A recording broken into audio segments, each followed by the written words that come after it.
Kami pasukan perdamaian TNI akan segera membuat zona hijau agar warga Palestina aman.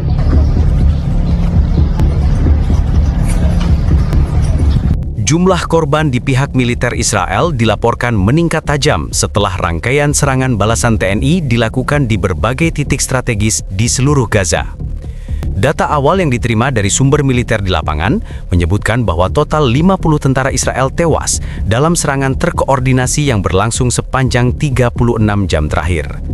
Informasi ini langsung memicu perhatian internasional karena merupakan salah satu kerugian terbesar yang dialami IDF dalam satu rangkaian operasi sejak eskalasi terbaru dimulai. Laporan situasional yang dihimpun dari unit pemantauan menunjukkan bahwa serangan balasan TNI dilakukan dalam beberapa fase dengan fokus utama pada titik-titik operasi IDF yang dianggap menjadi pusat distribusi logistik dan komando. Setidaknya 5 area di Gaza Utara, Gaza Tengah, dan wilayah timur Khan Yunis menjadi target operasi. Setiap lokasi dipilih berdasarkan analisis intelijen yang menyebut bahwa area tersebut memiliki peran langsung terhadap jalur pergerakan pasukan Israel di zona pertempuran. Dari penilaian taktis, lonjakan korban terjadi terutama akibat 2 operasi terbesar yang dijalankan pada hari pertama. Serangan pertama menyasar pos komando taktis IDF di Gaza Utara yang selama ini menjadi pusat koordinasi patroli dan serbuan cepat. Serangan kedua diarahkan ke fasilitas logistik yang berfungsi sebagai penyangga pasokan amunisi dan rotasi personil. Data lapangan menyebut bahwa 2 operasi ini saja sudah menewaskan lebih dari 30 tentara Israel. Pihak Israel belum memberikan pernyataan resmi yang merinci total korban, namun beberapa sumber internal IDF mengakui adanya kerugian signifikan yang mempengaruhi efektivitas pergerakan pasukan di 3 sektor pertempuran. Ketegangan meningkat karena sejumlah jalur suplai IDF dilaporkan terhenti sementara setelah beberapa fasilitas pendukung dinonaktifkan akibat serangan TNI. Sementara itu, pengamat militer regional mencatat bahwa pola serangan balasan TNI kali ini menonjol karena intensitas dan cakupan areanya. Rentetan serangan dalam waktu singkat ini memaksa IDF mengubah struktur pertahanan di sejumlah titik, terutama karena beberapa pos mereka tidak lagi dapat digunakan. Perubahan cepat dalam konfigurasi lapangan ini menjadi salah satu indikator mengapa kelompok pemantau menyebut dampak operasi TNI kali ini jauh lebih besar dibandingkan serangan-serangan sebelumnya. Hingga berita ini diturunkan, sumber di lapangan masih menghimpun kepastian jumlah korban yang mungkin bertambah seiring berlanjutnya upaya evakuasi dan penilaian kerusakan oleh pihak Israel.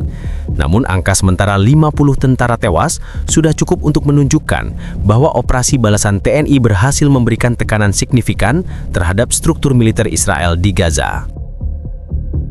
Informasi lanjutan dari sektor-sektor konflik menunjukkan bahwa rangkaian serangan TNI tidak dilakukan secara sporadis, tetapi melalui pola operasi berlapis yang dirancang untuk menekan IDF di banyak titik sekaligus. Sumber taktis di lapangan menyebut bahwa setiap serangan dijalankan dengan memanfaatkan celah pergerakan pasukan Israel yang terdeteksi melalui pengintaian darat dan udara. Mekanisme ini membuat IDF kesulitan mengantisipasi arah serangan berikutnya karena pola mobilitas TNI dinilai lebih fleksibel dan cepat dibandingkan formasi pertahanan Israel. Laporan awal menggambarkan bahwa serangan di Gaza Utara dilakukan oleh unit yang sebelumnya telah memetakan aktivitas rutin pasukan Israel di sektor tersebut. Pos-pos rutin yang menjadi titik transit pasukan Israel untuk rotasi patroli menjadi salah satu target pertama yang dihantam. Sumber menyebut bahwa 2 dari 4 pos yang diserang mengalami kerusakan struktural parah, membuat pergerakan unit Israel di area itu menurun drastis. Sebagian besar korban tewas dilaporkan berada di titik-titik ini karena banyak personel sedang berada di ruang koordinasi ketika serangan terjadi. Serangan lain yang terjadi di Gaza Tengah memanfaatkan kondisi jalur suplai IDF yang sedang padat akibat perpindahan logistik menuju sektor selatan. TNI disebut melakukan serangan cepat dengan menghantam sisi belakang konvoi IDF, membuat sebagian kendaraan lapis baja Israel tidak dapat melakukan manuver. Penyergapan ini tidak hanya menewaskan banyak tentara, tetapi juga memicu kepanikan internal yang menghambat proses reorganisasi pasukan Israel di lokasi tersebut. Di wilayah Khan Yunis, operasi taktis berfokus pada pemutusan hubungan antara pos komando lapangan IDF dan unit-unit patroli yang tersebar. TNI menyerang node komunikasi yang menjadi penghubung antar pusat komando dan operasi perbatasan. Dalam salah satu serangan terbesar, gedung yang digunakan pasukan Israel sebagai pusat koordinasi darurat hancur total, membuat beberapa unit Israel kehilangan akses koordinasi selama lebih dari 2 jam. Waktu jeda ini dimanfaatkan TNI untuk melanjutkan tekanan ke titik lain tanpa menghadapi respon balasan signifikan dari pihak Israel. Pengamat keamanan internasional menilai bahwa pola serangan TNI kali ini cukup tidak biasa karena dilakukan di banyak lokasi dengan jeda waktu yang sangat singkat. Biasanya operasi berskala besar membutuhkan penyesuaian taktis setelah serangan pertama, tetapi dalam kasus ini TNI terus bergerak seolah setiap fase sudah dipersiapkan dengan detail matang. Efeknya terlihat dari hancurnya beberapa infrastruktur militer IDF yang selama ini dianggap cukup terlindungi. Hingga kini sejumlah analisis awal menunjukkan bahwa serangan-serangan ini bukan hanya mematikan dari sisi korban, tetapi juga memberikan dampak struktural terhadap kemampuan IDF mempertahankan ritme pergerakan mereka di Gaza. Sejumlah lokasi yang sebelumnya dianggap aman kini tidak lagi dapat berfungsi sebagai pusat komando, memaksa Israel merelokasi dan menata ulang seluruh konfigurasi pertahanan. Pihak Israel belum merilis penjelasan resmi, namun tekanan internal diperkirakan akan bertambah seiring bertambahnya indikasi bahwa operasi TNI masih berpotensi berlanjut dalam waktu dekat. Sumber-sumber internal di tubuh militer Israel melaporkan bahwa Komando Pusat IDF mengalami kebingungan signifikan setelah rentetan serangan TNI menghantam berbagai sektor di Gaza dalam waktu hampir bersamaan. Kebingungan ini bukan hanya terkait jumlah korban yang mencapai 50 tentara tewas, tetapi juga terkait hilangnya sejumlah titik kendali yang sebelumnya menjadi dasar operasi Israel di wilayah tersebut. Beberapa pejabat militer Israel yang tidak mau disebutkan namanya menyampaikan bahwa kerusakan pada jalur komando membuat sebagian unit tidak menerima instruksi tepat waktu saat serangan terjadi. Dalam laporan yang beredar di internal IDF, beberapa pejabat menyebut bahwa anomali pergerakan terdeteksi sebelum gelombang serangan TNI dimulai, namun tidak ada respon taktis yang segera diambil.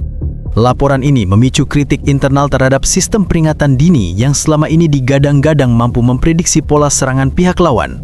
Fakta bahwa TNI berhasil memanfaatkan celah sederhana untuk menembus pertahanan Israel dianggap sebagai pukulan terhadap reputasi perangkat intelijen Israel yang sangat bergantung pada teknologi tinggi. Di beberapa markas komando sementara, suasana dilaporkan tidak stabil akibat tumpang tindih instruksi dari berbagai tingkatan komando.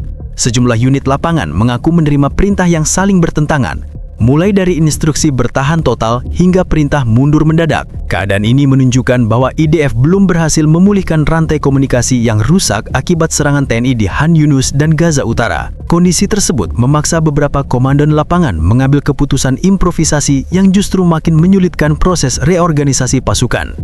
Pengamat militer menyebut bahwa tekanan terbesar yang dirasakan Israel saat ini adalah ketidakmampuan mereka menilai secara akurat seberapa besar kapasitas operasional TNI di Gaza. Minimnya data valid membuat analisis ancaman IDF dipenuhi estimasi kasar yang berisiko menimbulkan salah langkah taktis. Beberapa analis dalam negeri Israel bahkan mulai mempertanyakan bagaimana pasukan Indonesia bisa melakukan koordinasi lintas titik dengan kecepatan yang dianggap tidak lazim dalam kondisi medan perang yang sangat padat dan diawasi oleh drone Israel hampir 24 jam sehari. Di sisi lain, pemerintahan Israel juga mulai menerima tekanan politik terkait meningkatnya jumlah korban. Sejumlah anggota parlemen oposisi menuding bahwa komando militer gagal membaca arah eskalasi dan membiarkan pasukan mereka berada dalam posisi rawan. Meski belum ada pernyataan resmi yang menyalahkan komando IDF secara langsung, gelombang kritik yang muncul menunjukkan adanya potensi konflik internal yang bisa melemahkan pengambilan keputusan di tingkat strategis. Situasi diperburuk oleh laporan terbaru mengenai kemungkinan hilangnya sejumlah peralatan komunikasi penting yang hancur saat TNI menyerang fasilitas pendukung IDF. Kehilangan ini bukan hanya berdampak pada operasi jangka pendek, tetapi juga mengganggu rencana rotasi dan suplai pasukan Israel dalam beberapa hari ke depan. Jika Israel gagal memulihkan titik-titik vital tersebut, operasi mereka di Gaza diperkirakan akan memasuki fase paling tidak stabil sejak konflik meningkat beberapa bulan lalu. Secara keseluruhan, bab 3 menggambarkan bahwa kerugian Israel bukan hanya di angka korban tewas, tetapi juga pada kerusakan struktur komando, lambannya respon taktis, dan tekanan internal yang terus membesar. Semua ini membuat serangan balasan TNI bukan hanya dari sisi militer, tetapi juga berdampak langsung pada stabilitas operasional IDF di seluruh Gaza. Penilaian strategis terhadap rangkaian operasi TNI di Gaza menunjukkan bahwa tindakan balasan yang menewaskan total 50 tentara Israel bukan terjadi secara kebetulan, melainkan merupakan hasil kalkulasi yang telah disusun berdasarkan data intelijen yang dikumpulkan dalam beberapa siklus operasi sebelumnya. Sumber internal menyebut bahwa evaluasi struktur taktis IDF dilakukan secara berlapis, mulai dari pemetaan pola patroli, identifikasi pusat komando darurat, hingga analisis titik lemah pada jalur logistik Israel yang selama ini dianggap sulit ditembus. Langkah pertama yang dilakukan TNI adalah memprioritaskan sektor-sektor yang memiliki dampak langsung terhadap keseimbangan medan tempur. Gaza Utara dipilih sebagai salah satu target awal karena perannya sebagai pusat koordinasi pergerakan pasukan Israel ke wilayah tengah.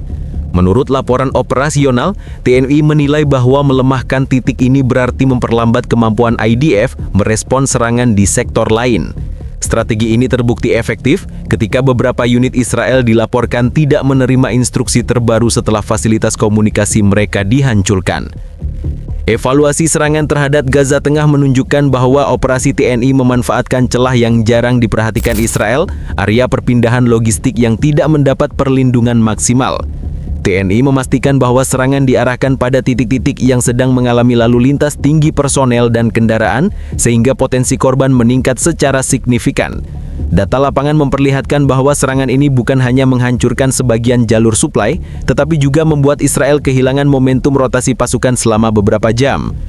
Sementara itu, operasi di Khan Yunis difokuskan untuk menurunkan kemampuan koordinasi IDF. TNI menilai bahwa pusat komando darurat di wilayah selatan terlalu bergantung pada satu node komunikasi utama. Serangan yang menghancurkan node tersebut efektif memutus hubungan antara komando pusat dan unit-unit patroli Israel yang tersebar. Dampaknya terlihat jelas. Beberapa unit Israel tidak dapat melakukan konsolidasi, menyebabkan kekacauan perintah dan hilangnya ketepatan waktu dalam respon mereka. Evaluasi menyeluruh juga menunjukkan bahwa TNI mengaplikasikan pola serangan fleksibel yang tidak mengulang jalur atau taktik secara berurutan. Pergantian pola yang cepat ini membuat IDF kesulitan menebak arah serangan berikutnya. Pengamat militer menilai bahwa fleksibilitas ini menjadi salah satu alasan mengapa Israel mengalami kerugian besar dalam waktu singkat.